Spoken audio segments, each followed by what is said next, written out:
Factory Design Utilities helps you to plan, validate and digitize your facility to improve production performance. Factory Design Utilities is exclusively available as part of the Autodesk Product Design and Manufacturing Collection. Autodesk Factory Design Utilities are tools for AutoCAD, Autodesk Inventor, Navisworks and Vault Professional that enhance the Product Design and Manufacturing Collection. In addition, Factory Design Utilities includes access to Autodesk Process Analysis, a cloud tool for production line optimization. For many business owners, the priority is sales pipeline. The challenge is to deliver more bid proposals whilst ensuring that each proposal is feasible, without taking time from your engineering team's existing projects.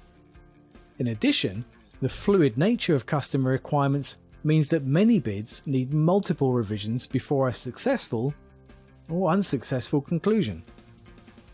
Your goal is to deliver the best possible solution to your customers in the shortest amount of time. Autodesk Factory Design Utilities can help. Autodesk Factory Design Utilities helps you increase your competitive advantage by allowing your team to combine existing CAD files or scan data of the facility with an extendable library of easy-to-use factory assets. These assets can be easily placed and configured, allowing you to quickly visualize multiple proposals. Factory Design Utilities offers bidirectional associativity between 2D AutoCAD and 3D Inventor data. Your designers can explore multiple proposals as 2D layouts in AutoCAD before automatically converting the 2D drawings into 3D models.